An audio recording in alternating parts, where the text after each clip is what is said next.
Hey guys, it's Haley. Welcome back to the channel. So a few months ago, I made a video about tips of traveling to Korea during winter times. If you haven't watched it, then you can find the video here. I'll make a link here to follow.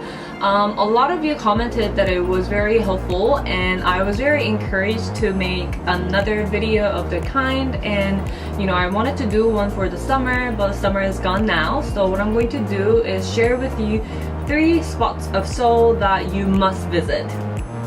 That's right, let's get started. So the first area that I want to introduce to you guys is Ikseondong. Now this area is becoming increasingly popular among the 20s and 30s, and this area is basically all these cool bars, restaurants, and shops and cafes that are located among Hanok Village, which means traditional Korean style housing. And this is very conveniently located near Myeongdong Gyeongbok Palace, all these traditional sightseeing places that you're going to visit. So you can just drop by anytime.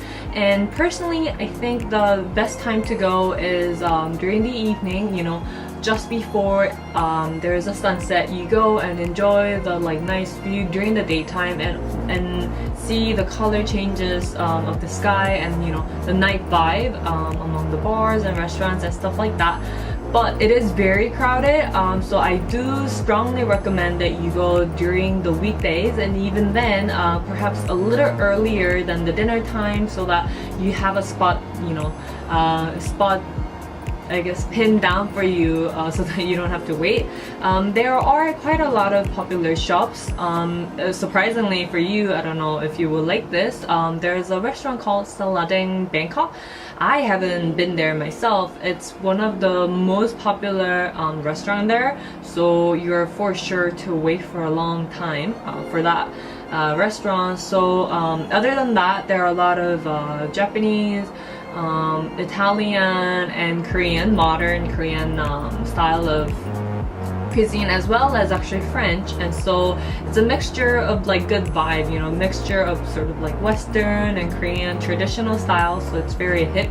So you can enjoy the nice view of traditional housing and just a good vibe among youth. And this is not readily known, so I do recommend that you go. I haven't really seen many tourists yet, so this is a really cool spot to go. So when you come out of the exit, you don't have to go anywhere, but you just turn your attention to the left. Directly to your eyes, you'll see Ibis Ambassador Hotel, and that's where you should be going. So you just cross, and then there's basically this small alley, and then you just start going there, and then you see this clothing shop, and that's where all the area gets started, so you'll know right away.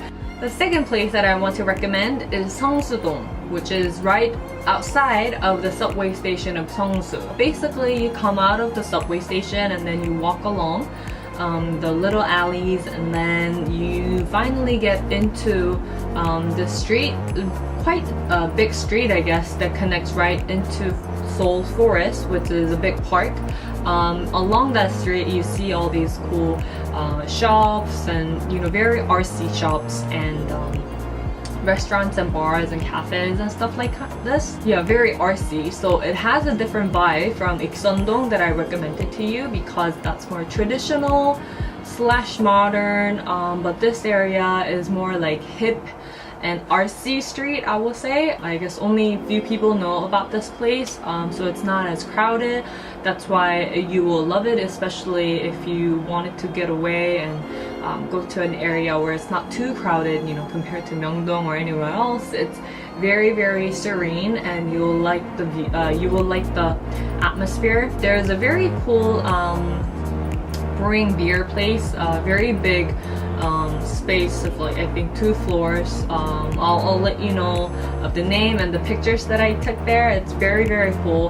And then there's also a very famous bakery. I found that this bakery is very, very popular among Thai friends of mine, because apparently a Thai Instagrammer went there and they took a picture. There are all these cool shops and restaurants, but these are places where you do need to walk around and spot it yourself. So it's important knowing where you're going before you go. In Korea, as you know, Google Map doesn't really work too well.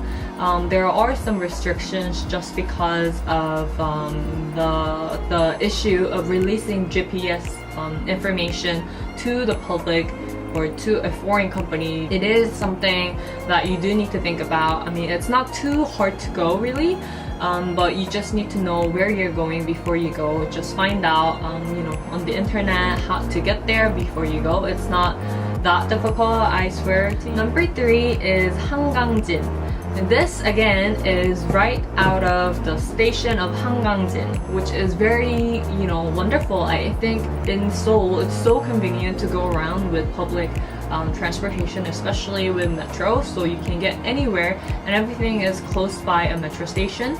But having said that, I don't want you to misunderstand that Seoul is small. It's not like that. It's because we have very extensive metro system, but Seoul as a city is actually a very big metropolitan.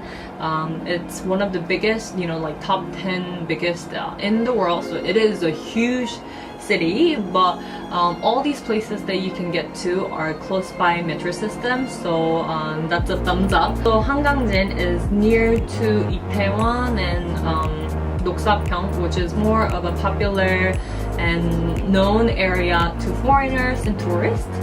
This area, Itaewon area in general, is very international, very like foreign spot of, I guess, Seoul. This is where the US Army bases in or near to. That's why traditionally there have been a lot of like foreign influence there, foreign shops, and I think in the past like 5 years or so, a lot of young people started to go there because they wanted to try out all these like exotic, you know, foreign food and culture, and it's more, I guess, free in a sense because all these people from all over the world are there. So you know, some of the rules that like social rules and norms, I mean, that are imposed on you as Korean doesn't really apply there, maybe.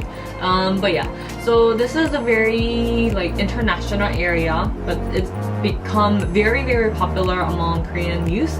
So it's very packed and crowded, especially like on Friday night. It's supposed to be like the hottest place to go for clubbing and stuff for Friday night, and Saturday night, of course, or any other day of the week. Yeah, that's something for you to know. But if you're looking for something more, you know, artsy, something more special, then if you just bring your attention to nearby of the popular street, there is a station called Hangangjin, which is right next to Taewon and Noksapyeong station, and you come out of, I think, exit 1 and just walk straight on for like 1-2 minutes, and then right across you see Hyundai Music Library, which is also a very pretty architecture, and next to it you also see this music shop, which is also by Hyundai Card. It's a very pretty music shop where you had these LPs and all these cool vibes and events. So the street that you're walking, it's right across from that, and then you just take a right turn at this pho place, Vietnamese noodle place, and then you just go up there, and then there are all these cool TripAdvisor rated restaurants, which is really cool. And there's this favorite shop of mine, restaurant of mine called Mishmash, which is supposed to be a modern Korean. And if you're a foreigner, you don't have to worry about, you know, like ordering and stuff like that, because this area is so international. Even the like waitresses are foreigners, so you don't have any problem with ordering food and communicating. And Mishmash is a very, very cool shop. Like it's done a very modern twist to Korean traditional dishes. So even to me, they were very special. They taste like Korean food, but they are like plated very differently, and it was just very cool. I actually went there and then like really loved it, like the vibe and everything. And then very next day I took my parents. This area is just a really cool, more upscale. If you're a foodie, then this is a must place to go. and you just take a little walk up the hill, and then you see there's a museum called Lium, which is a very big private museum where you'll find a lot of like modern collection from Samsung Group. Is my third recommendation of hidden gem in Seoul. So these three areas are my recommendation to you for Seoul. These three areas are my current favorites to go. I can tell you that even some of my friends who've lived here forever, they don't even know about these places, or they know but they haven't been, which means that they are quite a hidden gem still. So when you go, it's not too crowded or it's not as commercial as some of the other places that you will go. If you have any further questions as to how to get there, then let me know in the comment down below. I'll try to answer them as best as I can. And if you like the video, please press thumbs up, and I'll see you in the next one. Bye!